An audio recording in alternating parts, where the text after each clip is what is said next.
ಸಂಪನ್ನೂ ಇಲ್ಲ, ಯಾವ ಕಬ್ಬು ಇಲ್ಲ, ಯಾವ ಭತ್ತು ಇಲ್ಲ, ಹಾ ಹಾ ಏನಂದ್ರೆ ಏನು ಇಲ್ಲ ಸರ್. ಏನೂ ಇಲ್ಲ.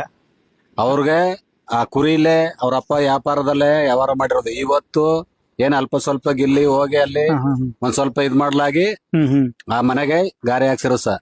ಅದು ಗಾರೆ ಹಾಕ್ಸಿರೋದು. ಹಾ ಹಾ ಅಲ್ಲಿ ಗಂಟ್ಲು ಅವ್ರ ಅಪ್ಪನ ಕೈಲೂ ಆಗಿರ್ಲಿಲ್ಲ ಗಾರೆ ಹಾಕ್ಸೋದು. ಅಂದ್ರೆ ಗಿಲ್ಲಿ ಸಂಪಾದನೆ ಈಗ ಈ ಸಿನಿಮಾ ಇದೆಲ್ಲ ಬಂದ್ ಸಂಪಾದನೆ ಮಾಡಿದ್ಮೇಲೆ ಒಂದ್ ಗಾರೆ ಗಾರೆ ಹಾಕ್ಸಿರೋದು ಸರ್. ಅದು ಏನು ಸ್ವಲ್ಪ ಹೋಗ್ ಬರೋರ್ಗೆ ಗಿಲ್ಲಿ ಮನೆ ಅದು ಮನೆ ಮುಂದಗಡೆ ಅಷ್ಟೇ, ಅದು full ತಾರ್ಸಿ ಎಲ್ಲ. ಹಿಂದ್ಗಡೆ ನೀವ್ ನೋಡಿ ಸರ್, ಒಳಗಡೆ ಹೋಗಿ ಹಾ ಒಂದ್ ರೂಮ್ ಇಲ್ಲ ಮನಿಗ್ ಹೋಗಕ್ಕೆ. ಹಾ ಈಗ್ಲೂ ಅವ್ರ ಅಕ್ಕ ಬಾಣ್ತಿ ತಾಟ್ ಕಟ್ಟವ್ರ ಅವ್ರ ಮನೇಲಿ. ಹಾ ಹಾ ಹೋಗಿ ಒಳಗಡೆ ನೋಡಿ ನೀವು. Okay okay. ಹಾ ಯಾರೋ ಹೇಳ್ತಿದ್ರಂತಲ್ಲ, ಐಷಾರಾಮಿ ಕಾರ್ ತಕ್ಕಂದನ ಒಂದ್ ಕೋಟಿ ರೂಪಾಯಿ building ಅದೇ. ಒಂದ್ ಬಿಲ್ಡಿಂಗ್ ಅದೇ ಅಂತ. ಹಾ ಒಳಗಡೆ ತಾರ್ಪಲ್ ಕಟ್ಟವ್ರ ಬಂದ್ ನೋಡ್ಬೇಕು ಅವ್ರು. ಬಾಣತನಕ್ಕೆ. ಹ್ಮ್ ಅಷ್ಟು ಬಡವ್ರ ಅವ್ರು.